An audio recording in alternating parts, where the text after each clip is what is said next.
Dictation start होगी 5 second बाद। Yes, यदि धरती पर कहीं स्वर्ग है तो यही है, यही है, यही है।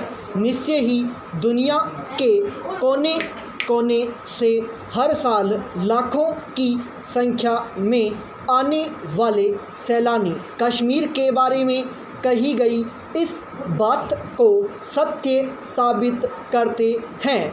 किंतु जिस प्रकृति ने अनुपम छटा बिखेर कर कश्मीर को धरती का स्वर्ग बनाया है, उसी ने सितंबर 2014 के शुरू होते ही यहाँ जल प्रलय का ऐसा तांडव रचा कि चारों ओर हाहाकार मच गया और यहाँ का जनजीवन पूरी तरह ठप पड़ गया। सितंबर की 2 तारीख से लगातार होने वाली मूसलाधार बारिश के कारण जम्मू और कश्मीर राज्य के कई क्षेत्र जलमग्न हो गए।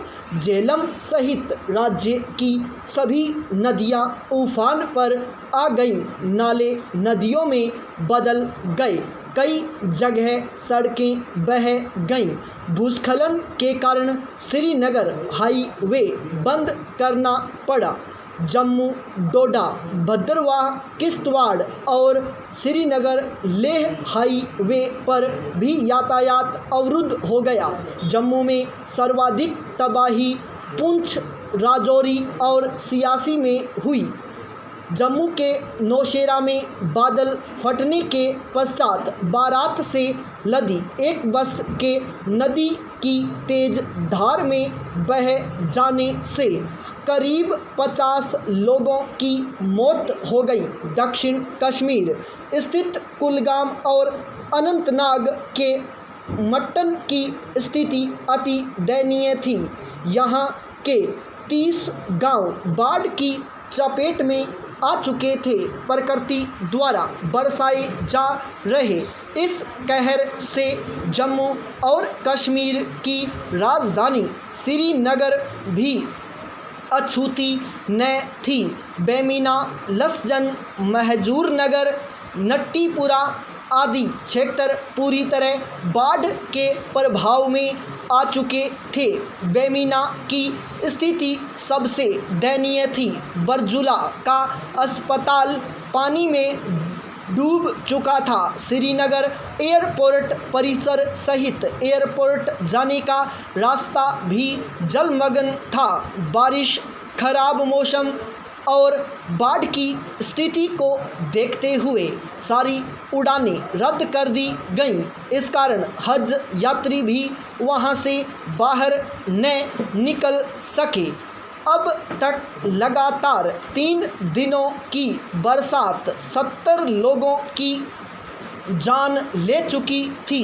मरने वालों में बचाव कार्य में लगे कुछ सैनिक, सीमा सुरक्षा बल का एक अधिकारी और कुछ बच्चे भी शामिल थे।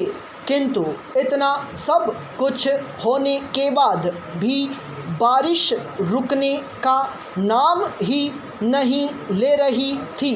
लगातार 5 दिनों तक होने वाली भारी वर्षा के कारण झेलम सारे बांधों को तोड़ती हुई श्रीनगर शहर में घुसकर तबाही मचाने लगी। देखते देखते मकान पानी में डूबने लगे। पशु एवं इंसान सभी त्राही त्राही कर उठे। बाढ़ का पानी सब कुछ निगल लेने के लिए मंजिल दर मंजिल ऊपर चढ़ता जा रहा था।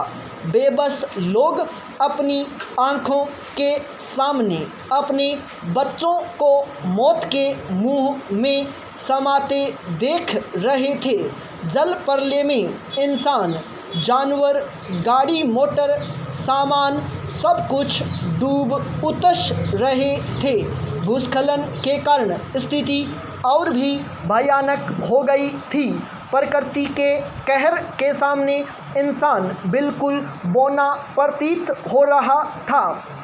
सामान्यतः सड़क से 20 फुट नीचे रहने वाली डल झील ने सड़क समेत श्रीनगर के संपूर्ण क्षेत्रों को अपने में समा लिया था। सिर्फ झेलम ही नहीं, चिनाब, तवी, मुनावर जानमाल की क्षति पहुंचा रही थी।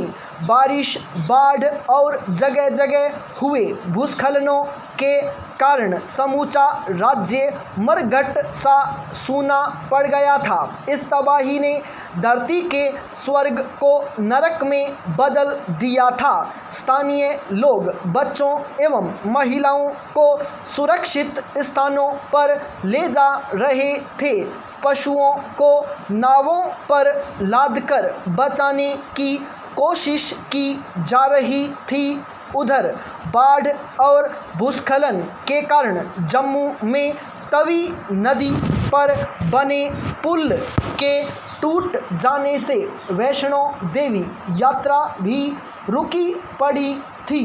जम्मू और कश्मीर का संपर्क टूट गया था। भूस्खलन का मलबा गिरने से जम्मू कटरा रेल मार्ग बाधित था। उधमपुर जिले में भूस्खलन के कारण अलग अलग 2 मकानों के गिरने से 7 लोगों की मौत हो गई थी।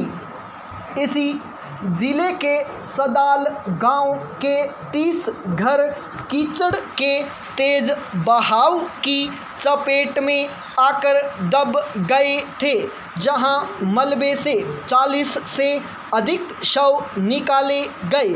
पुलवामा जिले में बचाव कार्य के दौरान सेना के जवानों की नाव झेलम में डूब गई थी, पर 2 हेलीकॉप्टरों की मदद से किसी तरह उस पर सवार जवानों को बचा लिया गया। पाई पैरा चेंज।